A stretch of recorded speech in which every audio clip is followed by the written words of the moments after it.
All right, we are now live for today's AMA. That's Ask Me Anything session. I'm running on my phone's hotspot right now, so Wi-Fi is not working here in the office, and it looks like the internet isn't great. So if there's some issues with that, nothing I can do about that. We're doing the best we can. I don't see any questions already posted in the comments quite yet, so I will answer them. Here's the first one. So this is an interesting one, not an academic. After finishing Sartre's Being and Nothingness, I've realized your frustration when people make large, sweeping critiques and claims of philosophers without having read much less seriously engaged with their works. Critiques of him such as he's a solipsist or his philosophy contributes to neoliberal capitalist ideology is some of the stuff I've heard on campus.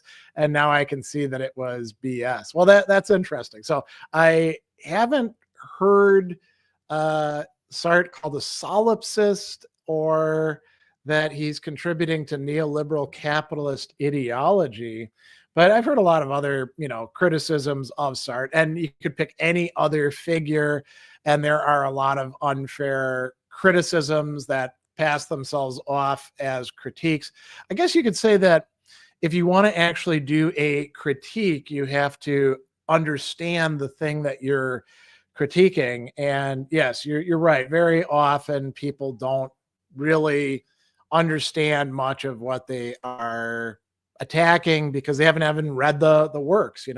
Lots of people, let's think about other examples. So Sartre gets a lot of heat, so does Nietzsche, so does Heidegger, Hegel, of course. Lots of people have criticisms of him who don't seem to understand his work very well. By the way, after you've actually read these thinkers, there's plenty of stuff I think to criticize, and we could go all the way back to like Plato and Aristotle. Occasionally you do see other people who should know better engaging in that sort of critique. For example, Schopenhauer with Hegel, right? The stuff that Schopenhauer has to say about Hegel is just complete BS. And it's not really grounded in anything that rises to the level of a real criticism. Interestingly, Schopenhauer has some good criticisms of Kant because I guess he didn't hate Kant's guts or feel jealous of him. And we can say that about Nietzsche and the Stoics. We can say that about all sorts of people. So yeah, good point, I think, made there. We see another follow-up to this from Dr. Beavis. I see that so frequently people's whose sole source of information is from Wikipedia on a variety of topics. Wikipedia would actually be an advance beyond what some people rely on. I think that some people are just going off of what they've heard on a podcast or what they've seen on some website somewhere, or they saw it in a video and they're just reacting to that. And is this unique to philosophy? Of course not. People criticize literature and artistic products, drama, paintings, music. People criticize psychological and sociological theories, all sorts of stuff. I guess what you could say is that we live in an era where, because of the proliferation and penetration of the internet into like all of our aspects of life and the availability of mobile technology, anybody who's got any sort of opinion, however unfounded, can find a place to blast it out there. And, it could be a comment, it could be their own blog post, their own video. So I think there's quite a lot of that going on. And, maybe that's something that we need to think about. I don't know that we can just take a work like, say, Kierkegaard's The Present Age and talk about the public. It's got some interesting connections, or not connections, that's the wrong word, parallels in the criticism of the public opinion of the time to what goes on the internet. But obviously the internet wasn't around when Kierkegaard was writing it, right? So yeah, there's something to say that to this. Follow up from not an academic. What are some of the worst and off-base critiques you've heard in your lifetime? It's a long time in academia and even online discourse. So I don't want to like take up the whole period, because I suppose I could probably go on for quite a while and talk about this, but yeah. Well, I mentioned Schopenhauer and Hegel, right? When Schopenhauer, and I like Schopenhauer, but when Schopenhauer is talking about Hegel, he's just being a jerk and showing himself to be the kind of jerk that his mother wrote pointedly in a letter to him to say, you'd actually get a lot further in life if you didn't do this sort of crap, Arthur. I think a lot of the criticisms that get made of Stoicism are pretty off base, and they're usually by people who haven't read much, or what they have read, they've read through kind of the wrong lenses.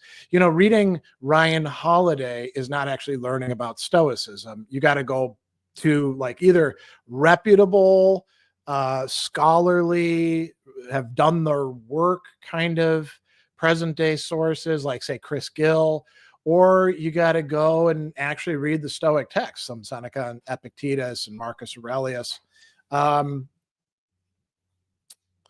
would say that there's, criticisms, a lot of criticisms that are unfair about Aristotle, where they portray him as saying something that he didn't. Sometimes because he was abused, by people. So, for example, the whole discussion of natural and unnatural slavery in book 1 of the Politics, if you actually read it attentively, you see that there's very few natural slaves, according to Aristotle, and even fewer natural masters. But people use that as a justification for antebellum enslavement of African peoples, and in South America for enslavement of the Indians. And Aristotle is not responsible for abuse of his works. And I think we could go on and on with other examples. I've been releasing these transcripts of my talk that I gave years ago, actually 10 years back, about analytic and continental philosophy. I think that there's a lot of cross the divide, which is a parochial construct anyway, because there's lots of other types of philosophy than continental or analytic. I think they often are pretty unfair to each other. And so, I think that's a good set of criticisms. Gurkhan, why is Deleuze so fashionable in recent years? Does it have to do with Heidegger being out of interest? Or to put it differently, is Deleuze new Heidegger for scholars and continental leaning? I don't think it has anything to do with Heidegger at all. I think that Deleuze has been increasing in popularity for about 20 years. I think that there's a lot of concepts that he, on his own, and then also with Guattari in their works together, which, by the way, I don't like as much as straight Deleuze. I think that Deleuze really liked Guattari, but I think that Guattari brings out kind of bad tendencies in him. I think that there's a lot of concepts that people found attractive, in part because they are so ambiguous and vague that they sound cool, right? So there's actual, let's get real ideas out of Deleuze. And then there's Deleuze on the internet. Let's all talk about bodies without organs and do memes and stuff like that. And everything's a rhizome. And I think that there's always been that component of bullshitting going on. And Deleuze, happens to be, that kind of Deleuze stuff happens to be riding that crest. at the moment. But I don't, I mean, I can think back to like when Derrida was considered really cool. Heidegger's been kind of uncool for a long time because there's the whole Nazi issue, and all of that as well. So I don't know. I don't think it has anything to do with Heidegger. I think there's probably people who know the scene better, probably have better explanations for why Deleuze has caught on so much. I will say this. I really enjoy Deleuze's histories of philosophy, which I would say also includes not just those books like, on Leibniz or Spinoza or Hume, or Bergson, but also the some of the other writings that he did on his own, like The Logic of Sense. And I really like his essays, Critical and Clinical, which is kind of a late work. But I think there's a lot of, I think this also happened with Heidegger. There were a lot of people throwing around Heideggerian jargon. I mean, it even made it into like the, kind of culty landmark forum stuff. People were using that stuff, but not in a way that the author himself would have been all that cool with. Gorka Melkor, are you familiar with Max Polentz's works on Stoicism? No, I'm not familiar with Max Polenz. I imagine that they're probably not particularly good. One of them is about like Stoicism and Semitism. He's an author from a while back. He's not somebody who you see referenced in the literature as like a good reader of Stoic texts. So he might be kind of a blind alley. Dr. Beavis, following up. It's okay to say you don't know things. Admit you're ignorant on a subject, and if it interests you, go do your research and reading. Yeah, I mean, I do that with my students. I mean, if you've been in any of these AMAs, you see me do that a lot. People are like, what do you think of so-and-so? And I'm like, I've never even heard of so-and-so. What do you think of this person? I'll say, I've never read their works. I guess there's a lot of people who maybe feel insecure, like they don't deserve a place at the table if they can't say something seemingly intelligent about what the topic that you're talking about is, Okay, so now switching to other topics, DPP. How do you think the internet will affect the world in the future? Boy, that's a big topic, right? So I think we could imagine a couple different futures. One is some sort of catastrophe happens and the internet goes away, in which case the internet doesn't affect the world in the future because the internet isn't around. And our world would have had to have been pretty significantly transformed for that to happen. And it's kind of like an all bets are off scenario. So let's say instead we focus on, where we are now and moving forward, and assuming there isn't any super great catastrophe. We already have a great interpenetration of the internet, even just from like the 1990s into all sorts of aspects of our lives. And that happened pretty quickly. I mean, I'm old enough, I'm 54 years old. I'm old enough to remember a time growing up in the 70s and the 80s when we did have computers, but we sure as hell didn't have them connected together in an internet. And you could like have your computer set up and the World Book Encyclopedia on a shelf right next to you, like we did at our house. And then gradually everything became more and more digitized and interconnected. I think we're going to see more and more interconnection. It's interesting that there are some areas where innovation is taking place, but some things have taken on a fairly stable configuration.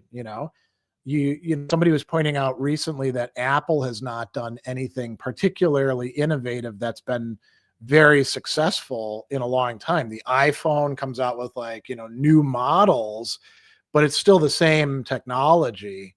And I think we can say the same about a lot of platforms that are on the internet, they're not really changing that radically from each other.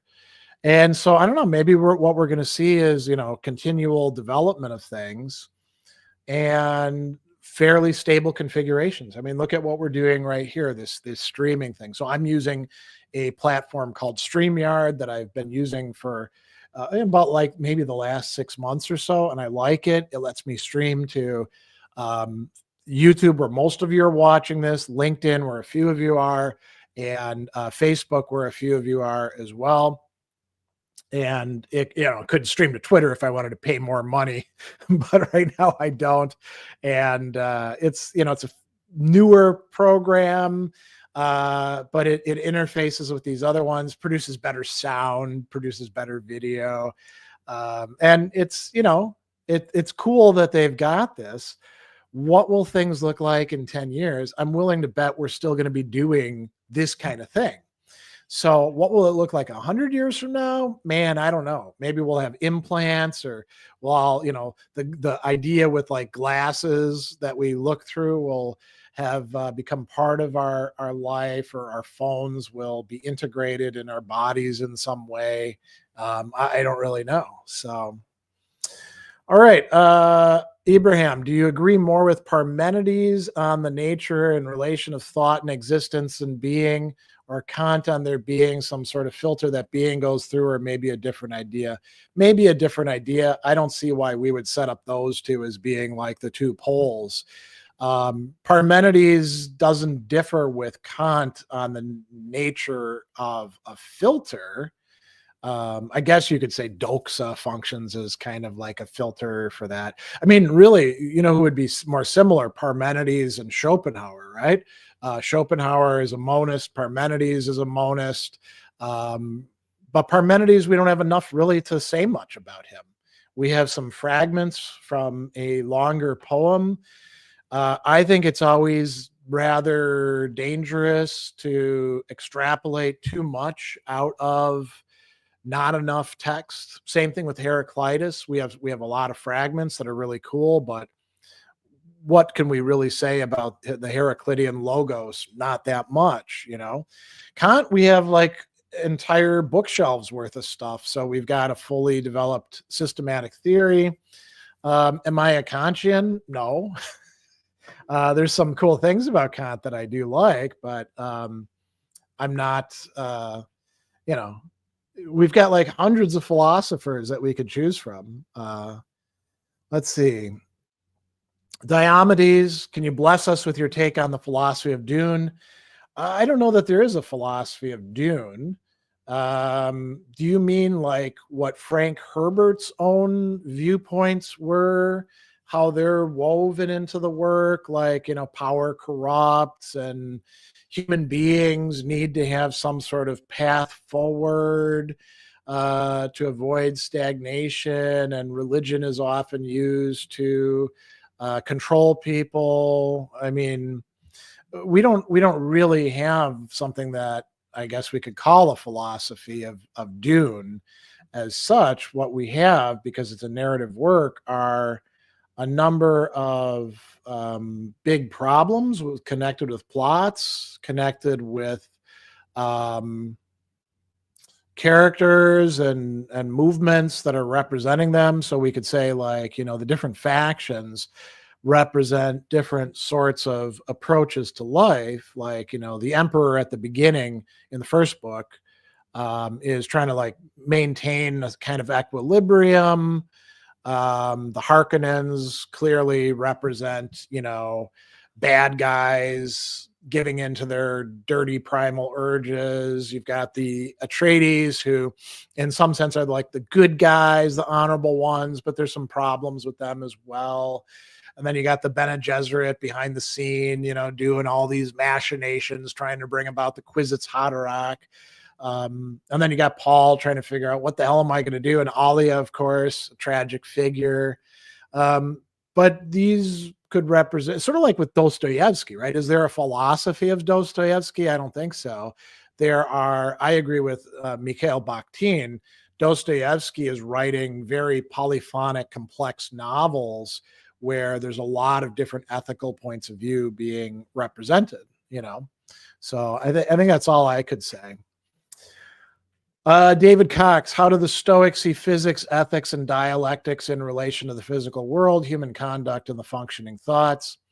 Well, what the Stoics call physics, ethics, and logic, dialectics being only part of logic, those are the three divisions of philosophy for them. They don't correspond to how we talk about those terms today. And we don't have much Stoic physics, and we don't have much Stoic logic. We have a lot more Stoic ethics, but we don't even have all of that. And how do the Stoics? Depends on which Stoic you ask. Seneca and Epictetus aren't always on exactly the same page about everything. And, Seneca says, we're not ruled by a king. We don't all have the same points of view. And we know that there were some doctrinal differences about some important matters because they're preserved in some of the texts that we have. So obviously they think that, the field of ethics, as far as we can articulate it, is knowledge about human conduct and virtues and vices and how we ought to behave and all of that. Physics comprises not just, what we don't nowadays call physics, but also cosmology and theology, and to some degree even psychology, although a lot of that gets pushed off to ethics and what they call logic, and logic includes epistemology. So there's a lot of moving parts there, and they think that they're on the right track with their views. Obviously not everybody agreed with them, right? DPP, is it worth being good in an evil world? And what philosophers would you recommend are successful in deducing that it is? I find Spinoza specifically addressing this issue successfully in the Ethics. Well, that would be wrong. Spinoza is not saying that it's an evil world. It's neither a good world nor an evil world, or it's like a hyper good world, because it's what it is, and the world is God. The world is substance. So I don't think that Spinoza is actually where you would want to go for that. And yeah, if the world is on the whole bad, why wouldn't you be good? Nothing says that you have to be what the world is. That's one of the cool things about human beings. We not only have a concept of world, but we also oftentimes resist it, right? And, even if it's a totally indifferent world, there's goodness is goodness, right? If you're willing to call something good, why wouldn't you want to do that? Marcus Aurelius has some interesting remarks, which, by the way, Seneca makes similar remarks at least one or 2 points. Marcus says over and over again in the Meditations, maybe the Epicureans are right and everything's totally random, or maybe the Stoics are right and there is a providence ruling over everything and there's like a grand plan. Neither of those matter. I can still be a good person and behave justly and courageously. Whichever of them are right, that's up to me, right? And I would say, you might say, wow, that sounds pretty existential. Yeah, I think there's similarities between Stoic philosophy and existentialism, and, by the way, Aristotelian philosophy and Platonic philosophy, at least on that point. If you're actually viewing something as good, why the hell wouldn't you want to do it, or produce it? Tehan, what do you think of Hume's so-called is-ought problem? I think that the word so-called is really good to use there, because there is no is-ought problem in David Hume. There is a question and sort of a rhetorical approach to it. And then there's also Hume's own response to it. And I think a lot of people get it wrong. They think Hume said that there's ises and oughts, and you can never, ever, ever get an is. You can never, ever get an ought from an is. Yeah, you can't get an ought from an is, but you already have all sorts of oughts in the background floating around in your culture, in your mind, in inferences that you've drawn from experience. So you've got implicit reasoning. And all Hume is actually saying is anytime that you wind up with an ought from some is premises, there's something more going on. And a lot of people have tried to turn this into facts and values are totally different. Well, they're totally different when you remain at that level of abstract generality, which is kind of like, drawing cartoons for yourself. But when you're in the real world, you find out that facts and values, man, they are really tangled up together, aren't they? So I think that a lot of people make way too much of that. And, you probably want to look at why do they focus on that so much? Soifej, what do you recommend for someone wanting to get into bioethics and ethics in general? Well, it's easier to say about ethics in general than I suppose bioethics. I teach medical ethics on occasion, which could be something different than bioethics, it all depends on how you define these things. I'm not like on top of the latest best textbooks or anything like that, so I don't really have recommendations for you on that matter. I would say, though, whatever realm of applied or professional ethics you're going to go into, you really do need to know the general ethics well, or else you're going to screw it up. I see people doing work in engineering ethics or biomedical ethics or business ethics, and they talk about like Kantian deontology, and they totally screw it up because they never read Kant. They just read summaries of it. So, you want to read through I would say some of the classic literature that's connected with some of the major approaches in ethics. Utilitarianism, definitely important. So, Bentham and Mill, maybe Henry Sidgwick, maybe some contemporary utilitarians. Deontological ethics, you got to learn Kant, you got to learn Ross, and perhaps supplement that with Robert Audi. Virtue ethics, definitely don't just read Aristotle. There's other versions of virtue ethics out there that are worth checking out, whether Stoic or Confucian or what have you. Ethics of care is important. There's other areas you could go into, but you probably do want to read some of the primary texts. All right. The Procopton, do you think Stoicism is more aligned with panpsychism or emergentism? I don't think it's more aligned with either. I think all these isms are, again, super high level of generality. You could say the Stoics, and then you better be like referencing Seneca and Epictetus, the two thinkers we have the most from. Probably Marcus, if you want to talk cosmology as well. Probably doesn't do much good to talk about Musonius because he doesn't have much to say about that. But, there's some interesting stuff about the Stoics in Diogenes Laertes and in Cicero as well.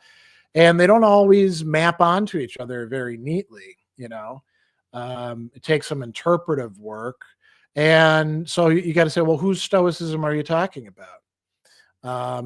Now, panpsychism, emergentism, I don't think that either of those, as far as I understand them as various metaphysics that are trying to explain, consciousness, really would dovetail nicely with the Stoic conception of the universe as being, the logos or Zeus or anything like that. Or their conceptions of matter and how it's informed intentions and that sort of stuff. But again, we don't know that much about them, right? We don't have much of the Stoic physics. Chris, any thoughts on Douglas Hofstadter's second book after Gödel, Escher, Bach? I Am a Strange Loop. Yeah, it's a book that I've had on my shelf for 10 years and haven't read yet. I really like Gödel, Escher, Bach. We actually did like a whole seminar on it for a whole semester back when I was in graduate school, when it was fairly new. And that was great. That was, by the way, not in a philosophy class, but a mathematics class. We got one of our math professors to lead a seminar on it. But I haven't read I Am a Strange Loop, so I don't have any thoughts on it other than it's cool that he followed through on it. Gherkin, can we put Stirner's view on law under the rubric of legal nihilism? Can there be an anarchistic philosophy of law? I mean, I guess you could put it under whatever rubric you want, depending on what you actually mean by those terms. Can there be an anarchistic philosophy of law? Yes and no. I mean, can you develop any sort of robust theory of what the laws ought to look like on an anarchist basis? Probably not, because you're an anarchist, right? I mean, you can say, well, anarchism doesn't mean that you just do whatever the hell you want. That's totally right. You know, when you like look at actual theory, but they're often, you know, it's very much about like deliberation together and trying to work things out. And it's hard to predict where that's going to go. And laws are like, you know, the structure of the society overall. So I think you can have like a philosophy of law from an anarchist perspective, but it's not going to be very complete or robust, right? DPP, pure utopia cannot exist. I think man's natural state is moving. Dostoevsky pointed this in notes from Underground. So is the end not heaven, but the way to heaven itself? Pascal wrote on this, also wrote on this. Well, you got a lot of different ideas kind of jumbled up there. First off, the notes from Underground is not the one single book that Dostoevsky wrote, and it's not, you could say, representative of his ultimate thoughts on things. It's a character expressing a powerful point of view, but so is Kirillov in The Possessed, right? So is Ivan in The Brothers Karamazov. So which of them is Dostoevsky? Well, they're all kind of Dostoevsky. Pure utopia cannot exist. That's probably right. But that doesn't have much to do with heaven, which is not usually framed as something that's existing here on earth, but rather something transcendent to the earth. Pascal also wrote on this. Pascal engaged with, I guess, similar themes. I don't know that there was an awful lot of utopianism at the time by comparison to Dostoevsky's time. And man's natural state is moving can kind of mean anything, you know. So, all right, Glitch, how do you view Avicenna's philosophy at a distance, not having read it for quite some time, not being able to read Arabic, so relying on translations and not being particularly interested in it? What I'm probably most interested in about Avicenna is not his philosophy stuff, but actually his involvement as a, you know, medical professional in the discussions about the 8 or more flavors of food, and how they're connected to bodily humors and things like that. So he's not somebody who I do a lot of work on. I don't do a lot of work on the Islamic philosophers because we have a nice division of labor, and I stick to stuff where I can, you know, more or less productively make use of my time. That said, here in Milwaukee, we have this amazing Aquinas and the Arabs project that's headed by Richard Taylor at Marquette University. So, you know, those are the people who do a lot of work on, you know, Avicenna and all these other interesting commentators and philosophers and interpreters. And I would check them out. They actually hold like seminars and stuff that can be quite cool. The Book and Briar, have you gotten into any Eastern Church Fathers? If so, who do you like? Well, to begin with, I I don't usually talk about them as Eastern or Western, because that's usually already associated with a certain mindset. I think of them as the church fathers, and they thought of themselves as part of one vast network, right? They didn't think of themselves as like, we're Orthodox, not like those Catholics over there in Rome, you know? Yeah, I mean, if you know my work, you know that I've done videos on John Chrysostom, and that I reference Evagrius Ponticus, who then feeds into John Damascene. I mean, where would you consider Damascene an Eastern or Western church father, right? He was from the West and then spent a lot of his time in the East, but the East that he spent a lot of the time in was Egypt, which is neither East nor West, but South, right? So, you know, there's quite a few. I mean, if you're doing work on early Christian thought, you're inevitably referencing a lot of Eastern church fathers.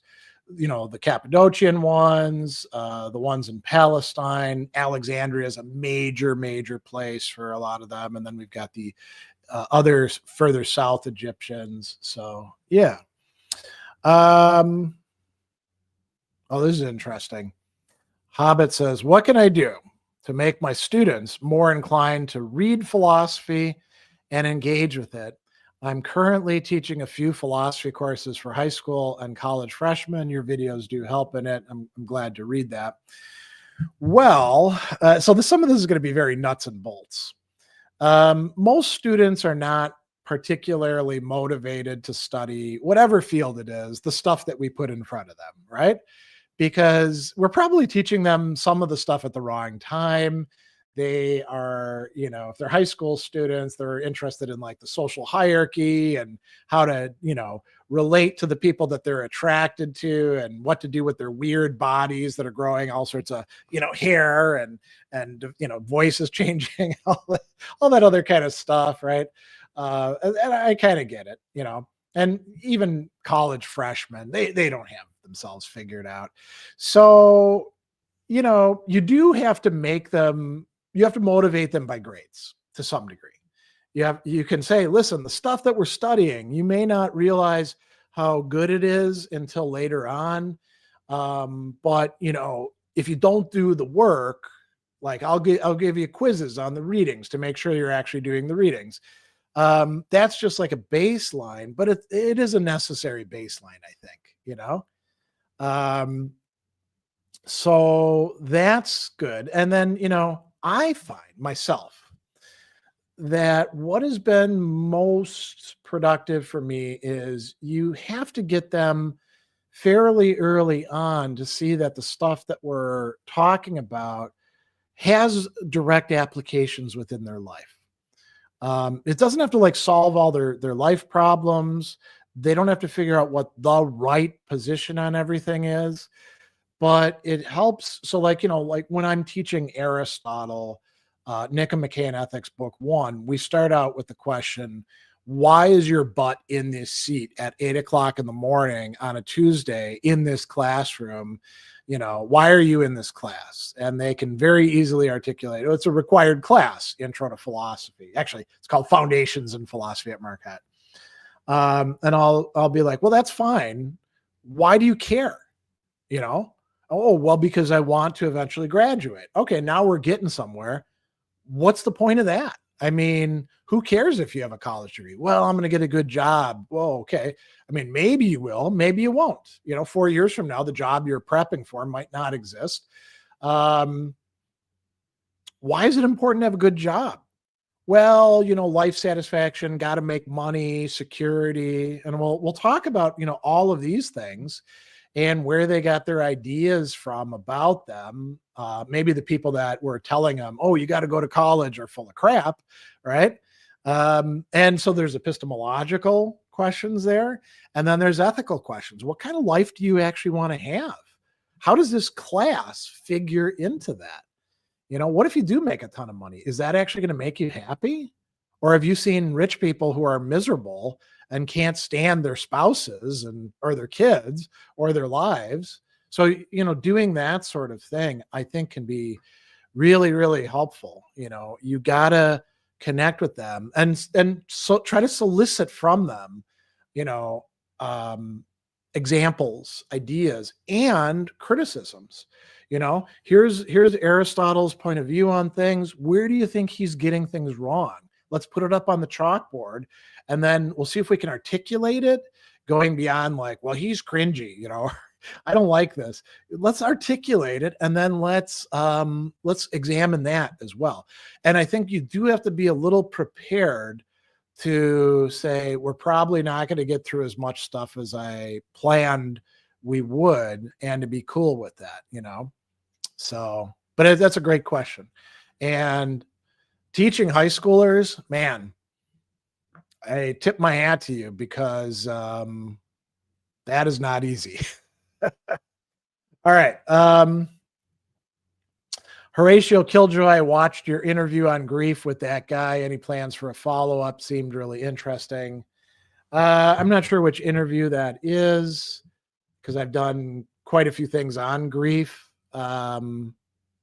You probably know that I'm writing a series on Stoicism and what, you know, different Stoic authors have to say about grief in my Substack. I think I've published 6 installments in that, and I haven't even gotten to Seneca yet, who has letters explicitly on that. I will be talking about grief. I want to say it's in June. At Modern Stoicism, we have this conversations with modern Stoics, sort of, and it is kind of interview set up. It's Phil Yanoff who's running it, and I'll be coming in to talk about grief again. But I've got a lot of stuff out there on it. It's a topic I'm particularly interested in, and I think that I don't, fully agree with the Stoics about it, but I think that they have some useful stuff to say. I probably should expand it and also talk about, what other thinkers do have to say about grief as well, All right, Diomedes, do you have any modern or contemporary philosophers you find interesting or enjoy? Do you have any you really detest or dislike? What are your reasons for loving or hating them? So, yeah, I have a lot of contemporary philosophers who I like. Some of them as persons, because some of them are actually friends and colleagues. So you've probably heard me talk about Alistair McIntyre. I haven't been in touch with him for a while, but he's somebody who I think, when it comes to virtue ethics, really walks the walk instead of just talking the talk. And I think I certainly found him to be not just an important model and thinker as I was developing, in my 20s and 30s, but a pretty decent person. And that means a lot to me.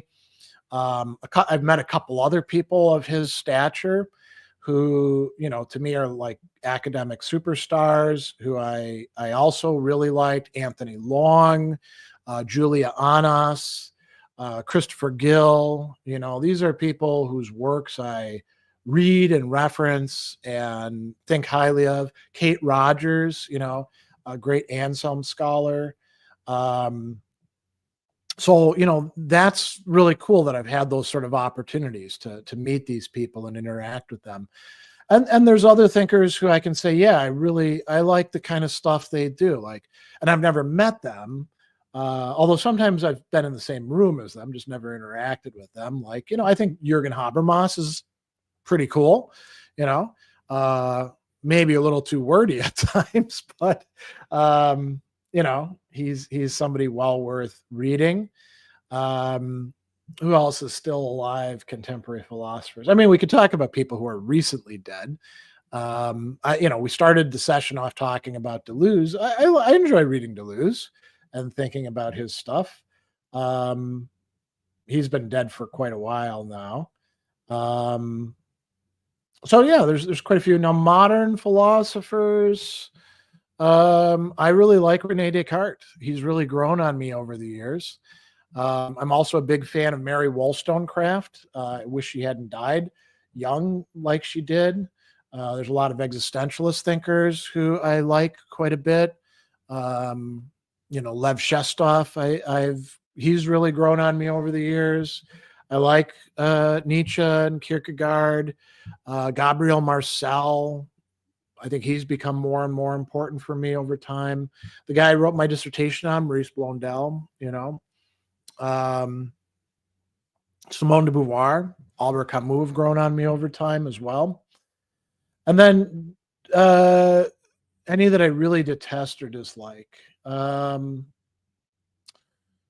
don't know. I don't think I really detest or dislike a lot of people that are out there. I just don't pay much attention to them because either it's too much work to like follow what they're up to now. Like I don't pay much attention to recent Zizek stuff because back in the old days, he was pretty rigorous and you knew exactly what he was working with. And then he started becoming famous and he succumbed to the same problem that Derrida did, where he's like, anything I do gets published, stream of consciousness. And I was like, well, that ain't worth my time, but I don't detest him, I also found like the radical orthodoxy people and the speculative realism people, there's a lot of buzz about them, but it just didn't pan out. And so, people still are quite interested in that, but, I don't know that I have what I don't like, what I really dislike are crappy takes, a lot of the, take Stoic philosophy. People who put out books basically because they're trying to ride the Stoic wave, but they don't know much about Stoicism. I don't like that, I guess if Plato catches on, we'll have people doing that with Plato, won't we? All right. Here's another interesting history of philosophy question. Is analytic philosophy sphere dead?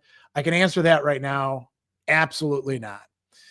If all formal logic is mapped out, then the sphere can't change and stagnate. But if the fundamentals change, how different is it from Hegel's progression? So analytic philosophy is not formal logic. Anybody who's told you that that is what analytic philosophy is unfortunately either ignorant or selling you some line of BS.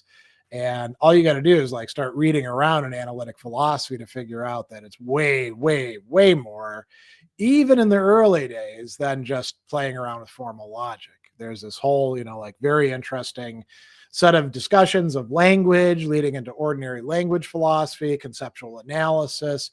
And analytic philosophy is the dominant mode of philosophy in the Anglosphere, which includes the United States, Canada, Britain, Australia, New Zealand, and also it's pretty dominant in Scandinavia. But it's no longer the analytic philosophy of Moore, Russell, Wittgenstein, Ayer, it's not even the analytic philosophy of Kripke, right?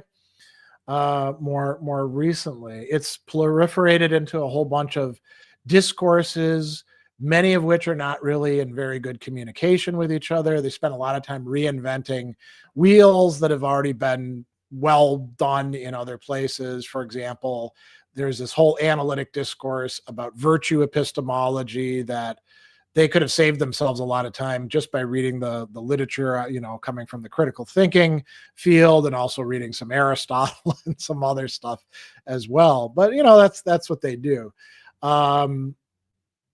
If the fundamentals change, how different is it from Hegel's progression?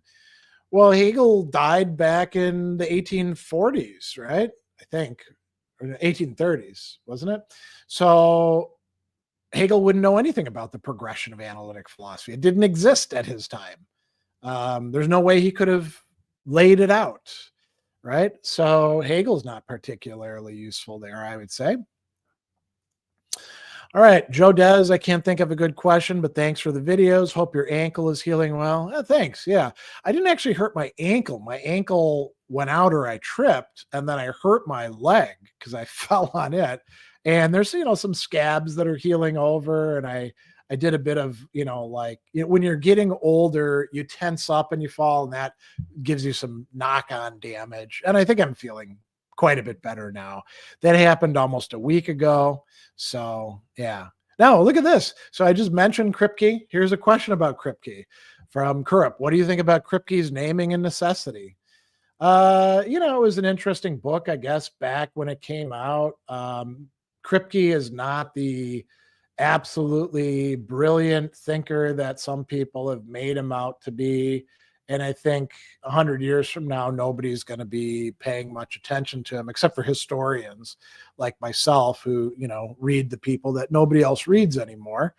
He had some interesting points to make. He's part of a discourse that's worth reading. So, Tayan, a scholar I know, claimed philosophy is the study of arguments. I thought this was silly as it would include aphorism, for example, Nietzsche and philosophical fiction. What do you think? I mean, I don't know. I would say, are you faithfully representing them, saying that philosophy is only the study of arguments, or it's generally the study of arguments? Were they being serious? Were they being flippant? You're right. If it's supposed to be a statement characterizing philosophy, it is kind of silly because it excludes all sorts of other ways in which we engage in inquiry. Nietzsche, thank God, is not just aphorism, because if he was, he would not be very good. What's most interesting about Nietzsche is when he's not just doing aphorisms, but actually telling us, accounts.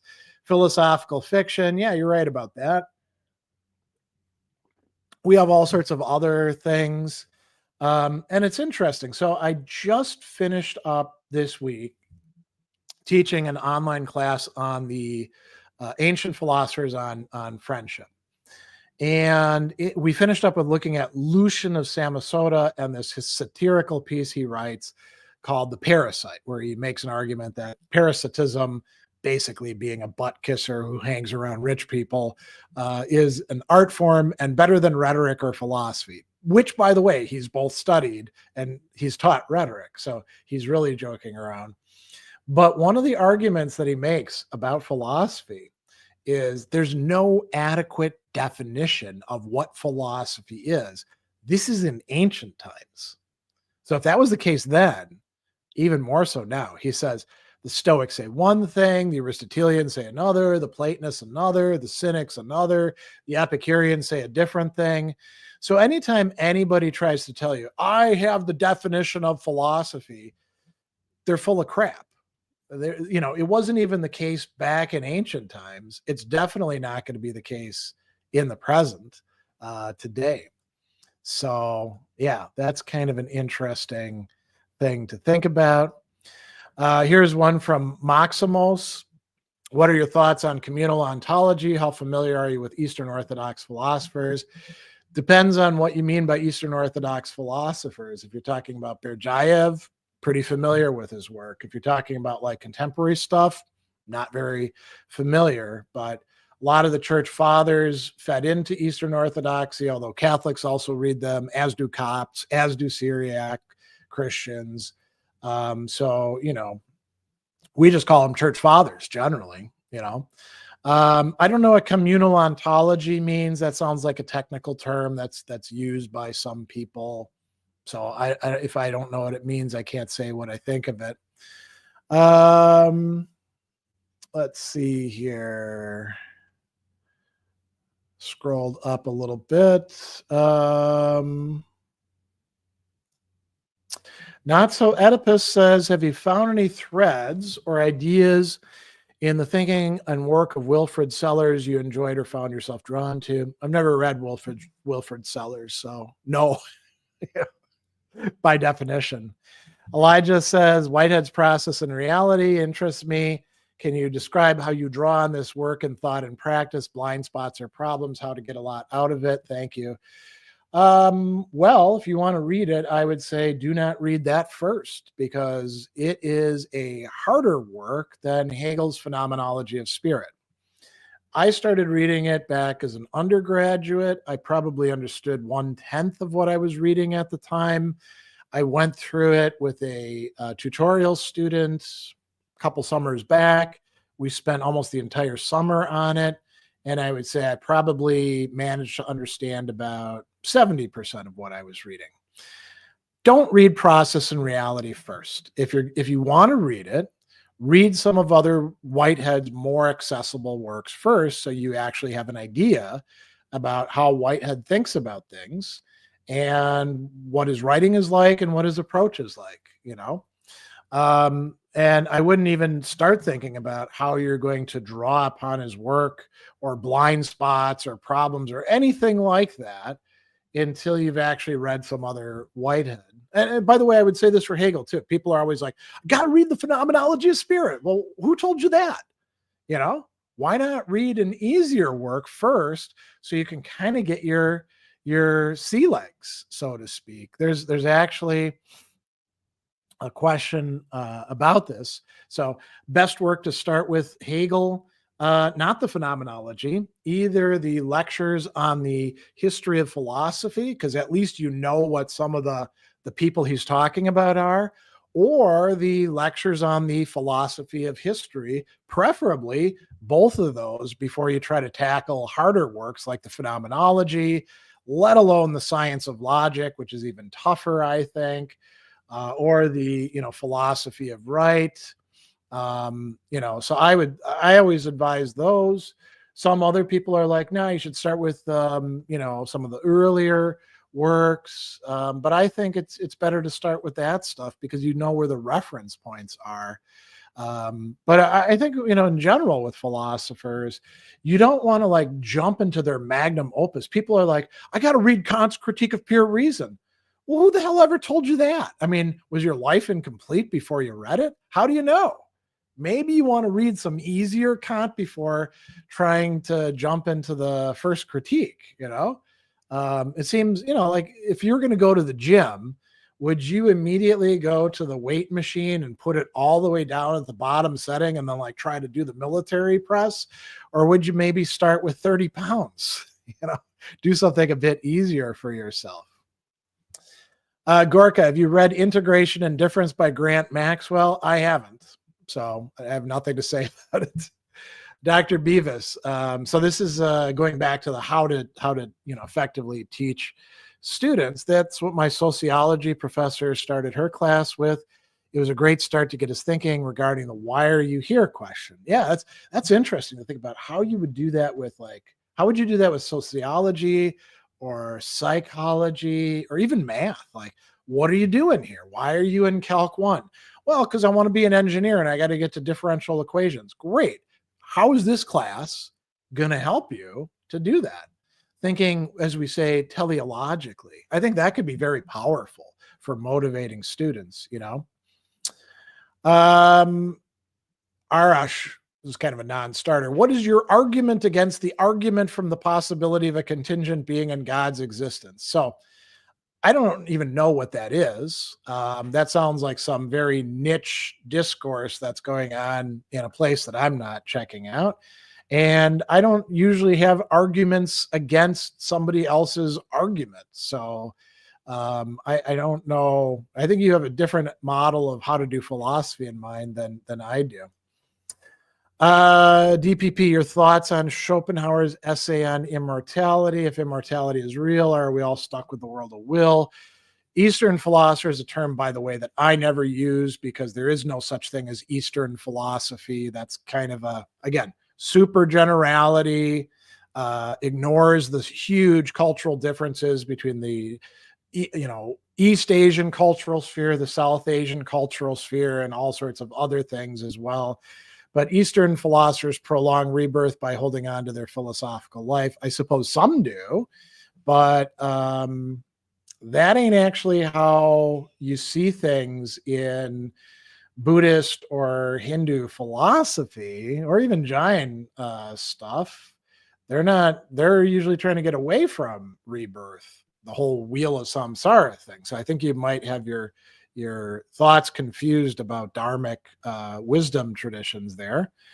If immortality is real, are we all stuck in the world of will? I mean, if you think that will is fundamental and basic and immortality exists, then yes, you are, right? But why would you necessarily accept Schopenhauer's metaphysics? Banana Man, I'm just finishing up Descartes' Meditations with your videos as a guide. In there, he mentions how the will is what makes us closest to godliness. But if God is perfect, why would he need will at all? So you probably got this a little bit mixed up. Will doesn't make us closest to godliness. That's not what the text says. He says that how we resemble God the most as finite creatures is in having a unlimited will. Now, why would God have a will? Because God does things, and you do that with a will, In the case of God, which Descartes says, hey, I don't know an awful lot about God. Will and intellect are working together perfectly. It's not a will exactly like our own, but he certainly does think that God has a will, and we can discern it in how things have already been willed, All right. Luke says, in either or, A says Christianity posited sensuality as a principle in a negative sense by its positing spirit as a principle. How seriously should I take that? Probably not at all. I mean, that's a lot of jargon to begin with. And you got to figure out, what the hell does all of this mean? And does this actually map on to anything else that I find useful or illuminating or interesting? All of that kind of stuff, right? So, and then, either or is like kind of, there isn't this is Kierkegaard's finished position on stuff. He's doing what he likes to do, which is, and Dostoevsky does this too, and I guess Nietzsche in his own way, set a bunch of different perspectives and say, you can do this, but what would you do with this? How would you actually apply it? So I don't see that as particularly useful. Timothy Eddy, I'm a therapist. Is therapy inherently a motivist? Can it be redeemed? Again, huge level of generality. What does therapy mean? Do you think it means just one single thing? Why don't you look at the different modalities of therapy and see which sort of philosophies they're connected with? Like the whole cognitive revolution is indebted to Stoic philosophy. Is Stoic philosophy a motivist in the McIntyrean or earlier Arian, not Strauss and Stevensonian sense? No. Which are indebted to existentialist thought? I mean, some of them are actually called existentialist therapy, right? Or existentialist psychology. I think about Rollo May and, people like that. Which of them are indebted to Aristotle, sometimes getting Aristotle a bit wrong, like positive psychology. So it really depends on what kind of therapy you're doing, doesn't it? All right, good to see you here, Max. So Kant in the Third Critique uses the term purposiveness, Zweckmäßigkeit. Oh, what would the suffix mäßig mean for that term? So yeah, Zweck means purpose or end or goal, function. You could even translate it as, I suppose. And then Mäßigkeit. So that's coming from the word to measure, and you could say, is it best translated as something very literally like measured to the goal, or is it like oriented? I would actually say like orientation to purpose could be a way of translating that, So Zweckmäßigkeit is something it doesn't just have a purpose, it's structured in relation to a purpose. That might be a good way to translate it. So that's a good question. Horatio, what do you think of philosophical fiction? Well, I think you probably know what I think about it because I do a whole series called Worlds of Speculative Fiction that I am in the 10th year of doing now at this point.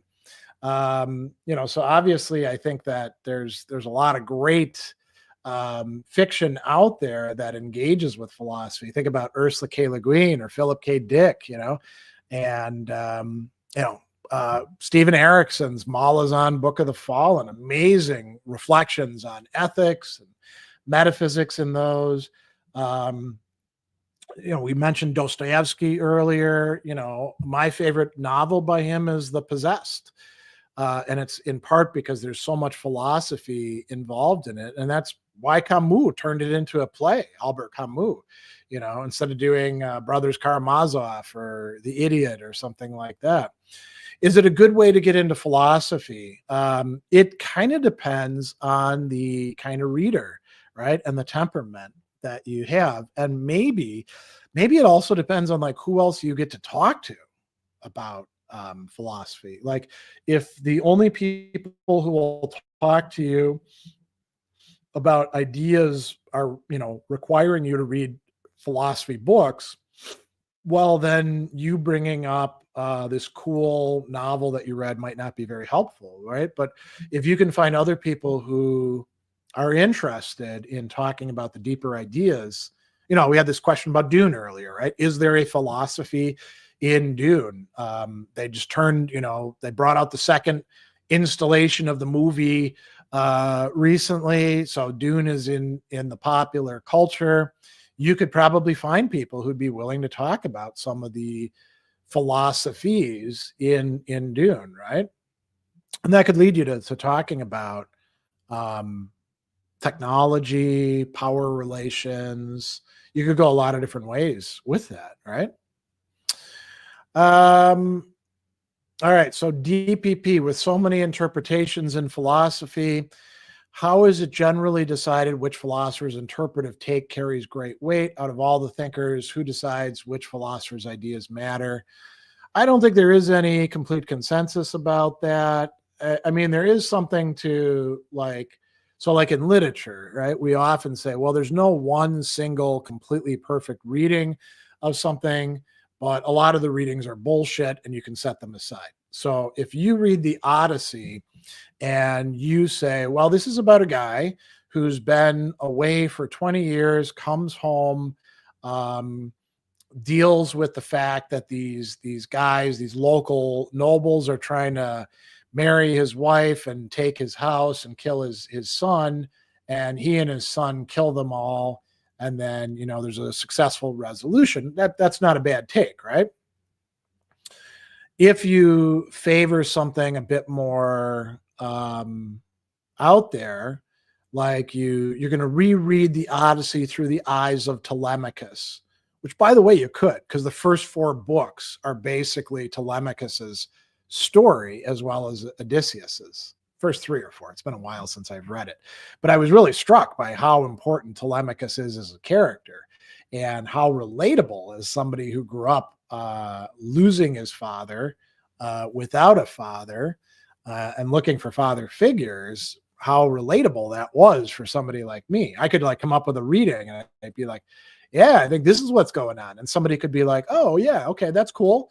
I still think this is the better take, but you're adding something here. If I, on the other hand, say, this is really a story about hot dogs and how to cook them, and the fact that there are, lots of different kinds of hot dogs, and you can make some hot dogs, and there's a, debate about whether you put ketchup on them or not, or, whether you should have a Chicago hot dog, or what about chili dogs? Somebody would look at me and be like, you are not talking about the Odyssey at all. You're talking about hot dogs. And that's something interesting, but a very different discourse, right? So when it comes to interpreting philosophy, that's the way we could look at it. If somebody's like, Plato is all about controlling people, no, you're full of crap. That's not all that's going on in the Platonic text, right? You got to reread them. And so, we kind of hone in and we get closer. There isn't any like absolute consensus. There's no like hierarchy of, well, we listen to Nigel Warburton, he's got the definitive take, or Peter Adamson on who matters in philosophy, or stuff like that. We don't have kings that way. And frankly, I don't think that we have that in a lot of the other disciplines either. So, all right, let me see about taking some stuff from people that I haven't gotten before. John Flemings, what do you think about Quine? Again, like Kripke, somebody who probably nobody's going to read, except maybe the 2 Dogmas of Empiricism essay. My hair thing is coming out, so I got to fix my hair. I think he was, he was important in his time, but I think analytic philosophy is not very interested in its own history. And really, who else is, other than weirdos like me, reading Quine? Um, so actually, I will tell you who else is interested in it, because I've done some work in this. Those who are prepping for the Indian civil service exam, you have to take certain things, and one is to take a module in philosophy where you have to get tested, and Quine's Two Dogmas of Empiricism is in there as one of the texts that you need to do. Not so Oedipus, where do you locate yourself in relation to the work of Karl Popper and his descendants, Kuhn, Lakatos, and Feyerabend? I don't, because I'm not a philosopher of science. So I don't really locate myself. I will say this. I read Popper's, some of Popper's philosophy of science stuff as a graduate student because we had to. And then I read the Open Society and Its Enemies, and I was like, well, this guy's an idiot, because this is terrible readings of Hegel and Plato. I'm not going to read any more Popper. And then I had a tutorial student who wanted to read some Popper, and I was like, oh, grapes. Okay, fine, we'll read it. And we did his Conjectures and Refutations, and wow, is that good? I really like that, and I'm going to. Oh, I did read The Logic of Scientific Discovery way back. I'm going to reread it again as well. So I like Popper. I don't think that Kuhn is doing the same thing as Popper, as far as I understand. I will say that Feyerabend is somebody who you see a lot of people in the popular culture bringing up, but I don't think they've actually read much of him. Phoenix, have you read any René Girard? Yeah, I read some René Girard. He's interesting. I think once you got the basic shticks down, you've kind of figured out what he's going to talk about. Scapegoating. I'm not that interested in the scapegoating phenomenon. I think the idea of mimetic desire is particularly interesting. Elliot, who's, if I remember right, maybe not as old as me, but getting up there. I've been limping around on a bad ankle for the last 2 weeks as well. Well, you've got my sympathy, and sympathy that knows what it's like. This is a funny one. Chris, is clarity a virtue? Depends on what you mean by clarity, That's one of those ironies that the word clarity can be rather ambiguous. So, yeah. Bark, do you have any opinions on the Kyoto School of Japanese philosophy? Any personal suggestions for approaching it? So the only person I've read in that school is Nishitani. I would like to make the time to read some of the others. I am, of course, held back by the fact that I can't read Japanese, so I have to really trust the translations, and I'm always a little leery about that. I think they're worth checking out. What I like is that it's a school that is trying to be like authentically rooted in their culture, a culture that after World War II is rapidly changing too. But also take, stuff from European philosophy that makes sense to study and integrate that. And I like that kind of work, Here's a political question. How do you feel about the change over the years of the right in America, about their sentiments towards Russia? I think that the right in America, and there are exceptions to this, has essentially brainwashed itself. They talk about the woke mind virus. I think they have inflicted a virus upon themselves, and it's a tragic story because they're screwing up things for all of the rest of us. And, the inability to recognize Russia as essentially a neo-fascist dictatorship it's just amazing. I mean, we were prepping to fight the Soviet Union. And, what does it take to recognize that Russia's a bad actor and that, clearly the aggressor in the Ukraine war? When you have to lie to yourself about so much stuff, it's very corrosive to the soul. So there's a long story to be told there, I think, which I'm not going to go into detail about here, but it's pretty sad to see, and I see family members and colleagues and friends that have effectively allowed their brains to be turned to compliant mush. Whatever comes out from the Trump administration or Fox News or whatever, they're like, yes, this is the truth. And you're like, well, you can't really do much thinking anymore, can you? And that's sad, right? It's not to say that the other side is automatically right or anything like that, but I think there's an asymmetry here at this point. Daniel says, who do you think was smarter, Socrates, Plato, or Cicero? I don't think that smarter is a useful term there. We'd have to say what that actually means before we could compare them. I mean, we don't have Socrates without Xenophon and Plato, right? So let's say Plato and Cicero. Cicero's got an advantage in that he's writing at a later time where he can actually respond to Plato and the Epicureans and the Stoics and all these other people. So it's very difficult to compare those sorts of things, Let's see here. So Elliot has an interesting comment here.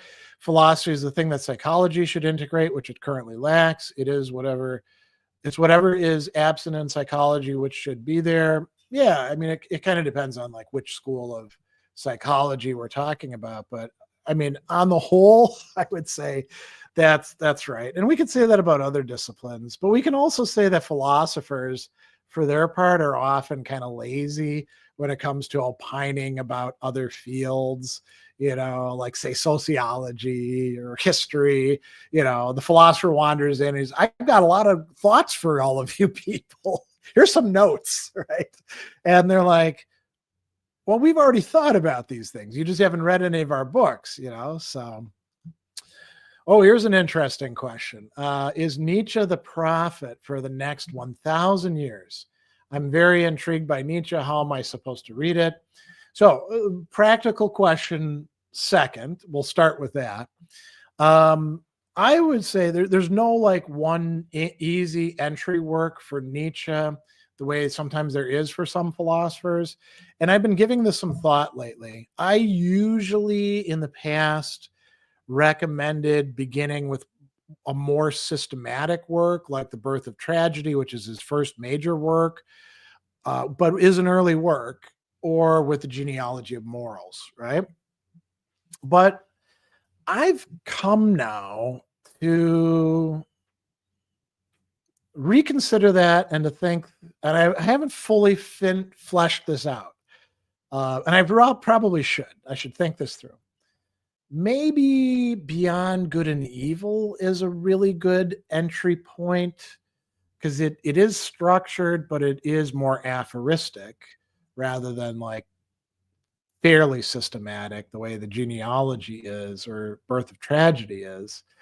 And, you should approach Nietzsche without expecting consistency. Like if you're used to Kant and you come into Nietzsche, you'll be like, what the hell is this guy doing? He's contradicting himself from page to page, right? Well, that's the way Nietzsche works. Is he the prophet for the next 1,000 years? I don't think so. I don't know that we have a prophet.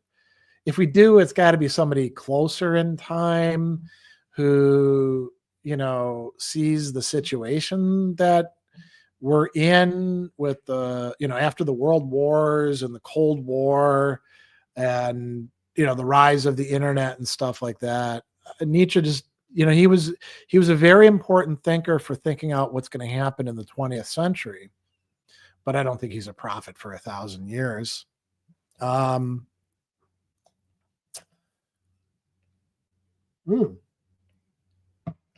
Great question here by Leslie. I am interested in improving communication skills by having a better idea how to generally formulate effective communication. Would the rhetoric of Cicero and Aristotle help with this a lot or a little? So it would definitely help a little. And whether it helps a lot depends on how much time and work and thought you're willing to put in with these guys. I think that the rhetorical tradition within philosophy, which effectively starts with Aristotle. I mean, Plato has a lot of his texts, he's against rhetoric, but then there's the possibility of like good rhetoric, and he's also a great rhetorician himself. But Aristotle formulates it. And rhetoric for Aristotle is not just on its own, it's got interconnections with dialectics, which you cover in the topics, one of the great logical works, the ethics, the poetics, and then you get somebody like Cicero coming on the scene later on saying, so here's what Aristotle said, and here's here's some other stuff that works too, like expanding on it. I think that could be very, very helpful. And I'm a big fan of that.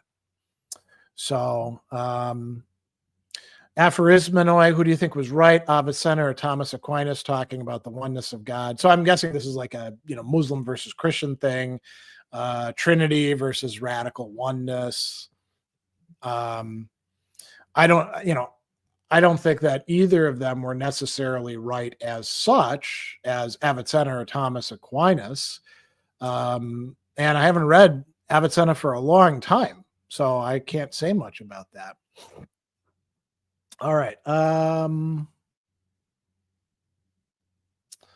Let's see. John, ever read The Golden Bough by Fraser or similar works about religious anthropology?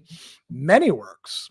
And The Golden Bough was widely read, but is not taken seriously. I mean, it hasn't been taken seriously by people who do actual work in religious studies for many, many years. They think a lot of it's probably kind of made up or exaggerated stuff. So, all right. Santiago says, I enjoyed your videos about notes from the underground. I would like to know what you would say is the central point of the character. I researched how Dostoevsky treated him with the censored chapter. So the character represents a certain type, right? I think there's some really cool stuff in what he's saying about the importance of freedom and whim, and the, even if like everything was reduced to a science, I would still react against it. I think that's important for existentialism. The underground man is kind of a miserable bastard too. Is he supposed to be like Dostoevsky's stand-in? I don't think so. I think Dostoevsky's like, I've known some people like this. And, I think I've certainly known some miserable bastards like that in my own time who were intellectually gifted, but just like couldn't actually do things and were full of resentment and repressed anger. So Phoenix has an interesting question. I was wondering what your favorite Shakespeare play is. Good question. It's been a while since I've read any Shakespeare. I have seen some Shakespeare plays, not least because my oldest child actually acted in Macbeth just like a year ago, and we've gone to some other Shakespeare performances around here. I don't know that I have a favorite Shakespeare play at this point in time. In part because it's been so long since I've been reading them. So, yeah. David says the Ubik review you've done recently was really useful. So you're meaning the sets of videos that are not finished yet. Only about half of them are out at this point on Philip K. Dick's Ubik. So a lot more to come, including a lot of character studies. So yeah, I'll be bringing out at least one probably next week. No, not next week. I mean, tomorrow, because I'm hoping to shoot some more over the weekend. Although I got some other stuff I'm going to shoot later on today. Elmo, thanks. Good to see you here. Let's see. So Ibrahim says, in my opinion, I don't think philosophy existed outside the Western tradition, except for the slight few foreigners who interacted with that tradition. I think you're wrong. I think that it depends on what you mean by philosophy. And since there is no like agreed upon definition of it, there's all sorts of things that I'm willing to consider philosophy that I guess maybe you wouldn't, you know? Um, let's see here. Eli says, I was wondering what your criticisms of Marxism are and what you find appealing, if anything. I mean, a lot of the things that I find appealing are things that I think should be pretty straightforward. Classes exist. An important part of history is the conflict of classes with each other. You don't have to be a Marxist, a communist, a socialist to see that that's the case. You can even be like a, rabid traditionalist and think that that's the case. Or you can go back to ancient philosophy and find Aristotle talking about stuff like that. I think that, the notion that economics does play an important role, very important. Marx probably went too far with that. I agree with Max Scheler's criticism that Marx, in the stuff that he was right about, he was generally pretty right, and then he went too far with it, right? So that, and we can say that about so many philosophers. Marx was also kind of a prick when it came to like working with other people. It was sort of like his way or the highway. You see this in the Communist Manifesto. All the other kinds of socialism are deviant and wrong, and you're like, man, and Marxists are often not a lot of fun, some exceptions, to engage in discussions with. But neither are a lot of Thomists. Anytime you got like a big movement and lots of people who are more invested in being on team X than actually like reading the text and thinking about them, you wind up with problems, right? All right. Luke says, any thoughts on Max Weber's concept of disenchantment? Is it dumb to see that as connected to the failure of conservatism to conserve their values?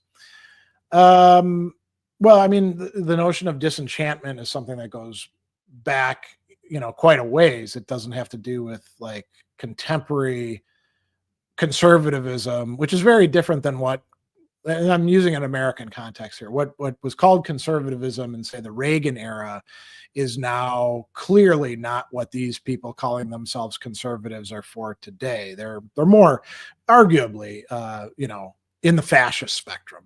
And, I'm using that in sort of a technical way because I've done a lot of work in fascist studies, and they're not conservative in any important respect. They may use some of the trappings of it, but it's definitely not that.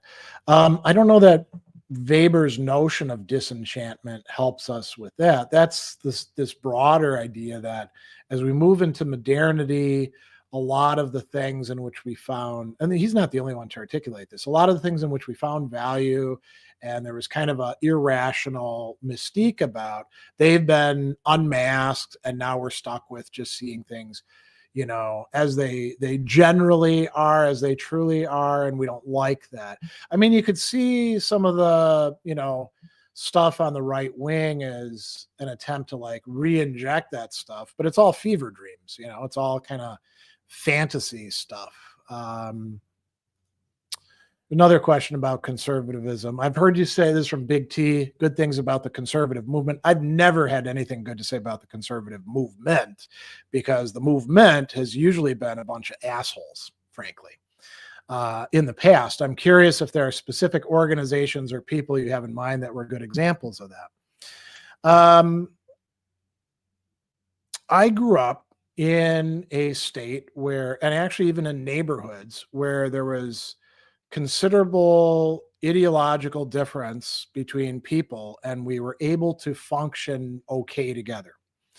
So, we actually had two newspapers. We had the Waukesha Freeman, which was conservative, associated with the Republican Party, the Milwaukee Journal, award-winning newspaper, which was associated with the Democratic Party and liberalism. And we would get both of them. And, we would talk about this stuff in school. We had a Republican sort of like a block party runner living just doors down from us, and a important Democrat guy, basically kitty corner across the street. And I used to get rides from the Democrat guy to go to school. So what used to be, other than the radical right loony fringe who are rightly excluded and decried, who now have become, effectively what call themselves conservatives through the Tea Party and the MAGA movement. The conservatives that I grew up with, that I knew, they were sometimes bigoted people, but oftentimes they were making appeals to other things. And one way of being a conservative is just to say, let's slow things down. Let's not like change things too much right now. That's gone. I mean, when you're, tearing apart the federal administration and doing all this willy-nilly damage and like undoing an alliance and economic system that took a long time to build and lots of US money to maintain, you're not conservative at all. You're doing something very, very different, Were there specific organizations? Probably not, I've actually, like in the past, like in the early 2000s, leading into like the 2010s, like the Obama administration era, I was saying I'm too traditionalist to be a conservative. What's calling themselves conservatives today, So I'm politically homeless, but I see the right at the present as just being a swamp of really awful stuff. Not that the Democrats are great, but at least they're willing to keep the lights on, so. All right, let's see what else we can do. Isaac says, how successful do you think reading the God of the Philosophers into the God of the Bible has been in Christian tradition? I think that contrast is misleading. So there is no God of the Philosophers. There is no God of the Bible. Those are abstractions that we use to like teach this stuff to people and make rhetorical arguments. The interaction between Greek and Roman philosophy and Christianity was happening very, very early on. Not least because some of the important people very early on had a philosophical or a rhetorical, which meant also including philosophical education. And some of them were converts. Think about Jerome, right? And now that's later, that's, 4th century. But think about Justin Martyr or, people like Lactantius. So they didn't establish a super strong distinction between God of the Philosophers, God of Isaac, Abraham, Isaac, and Jacob, right? Let alone the God of the Bible. There wasn't any God of the Bible until the Bible was actually put into a canonical form, ta biblia, the books, right? And there's never been a single canon, by the way. There's multiple canons out there. And there was already a history before Christianity of Jewish, Greek Roman philosophical engagement. Read Philo of Alexandria, or look at some of the other things that are going on. Read, 4 Maccabees, or some of these, non-canonical texts where it's clear that there's massive, or Book of Wisdom, which is a canonical text, at least for everybody other than Protestants. So it's clear there's a lot of engagement. So, if you want to maintain those terms, how successful has it been reading those in? Pretty successful, I'd say. It's an integral part, I would say, of Christian tradition. Well, this is an interesting political one. What do you want to see from the Democratic Party? What do you think they should do differently? Fight, like they did here in Wisconsin. When they actually take real stands and they show that they're willing to go toe to toe with these money bags who are trying to buy stuff. This recent election, they beat the Elon candidate, who was he was a scumbag, this guy. I mean, you just look at his record, right? He had a lot of detriments. They beat him by 10 points in a state that went slightly for Trump this time around and went slightly for Biden the last time around. When Democrats, there's a lot of people who are like, we need to get away from identity politics. The DEI thing is what killed us. No, what killed Democrats is listening to the establishment money bags who are, being bought out by all sorts of industries and cool with business as usual. It pitting the let's work for working people against let's stick up for people who are minorities. That's a losing thing. What both of those groups ought to be doing is saying, hey, you insiders, get the hell out of here and let us actually do things. And I think they'll start winning if they do that. But the insiders control a lot of the major positions and they control the money. So I don't know that we're going to see that. All right. We're already past time. Let's see if we can find something good to go out on, because I gotta eat something before I have my next event. It's quite a busy day. All right. So Kev says, what would the ideal Stoic sage be? In effect, a cynic. Pigliucci thinks a cynic would come close. It depends on what kind of cynic you're talking about. Would it be Diogenes? I mean, Epictetus likes Diogenes, but I think he romanticizes him, because Diogenes was, by all other reports, kind of an asshole, I don't think that would be close to the ideal Stoic sage. Seneca definitely doesn't. Cicero definitely doesn't. Both of them are like, yeah, these cynics, not a good thing. So it really depends on what you mean by the cynic. I mean, if it was Crates, somebody who's motivated by philanthropia to other people, yeah, maybe. But or Antisthenes, I don't know. We don't know enough about him, really. But I think there's lots of. So here's what I'll say. Epictetus himself says, and he doesn't say that any of these people are a sage, but he talks about Socrates, Diogenes, and Zeno. And he says that each one of them had their own particular, I forget the word, but let's think of it as like a path, a particular way of doing the job of their work, what they were assigned to do there by God for humanity. And Socrates did it by asking a lot of people questions. Diogenes did it by being kind of an, I don't know, an example, but also kind of a jerk, haranguing people. Zeno did it by teaching. All three of them were legitimate, viable ways of practicing what Epictetus is suggesting. I think there's probably a diversity of that. So maybe being the right kind of cynic would do that, but that would not be the only way to be a Stoic sage. The other person who's held up is Cato, right? Cato's not a cynic. Cato is definitely a Stoic. And maybe he's a representative of it. So I don't think that we want to say that if you want to be a Stoic sage, you need to look like a cynic, if it's interpreted that way. But if we interpret it as, could there be a lot of different ways in which a Stoic sage could be, and one of them would be the path of cynicism. Yeah, I think that works, that could make sense.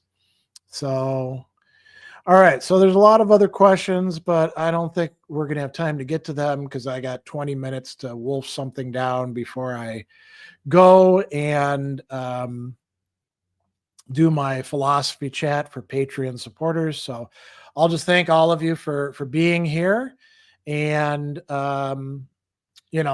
say we'll do this again next month. If there's a really, really pressing question, you can bring it up then, or you can always email me or something as well. It's not hard to find my email address.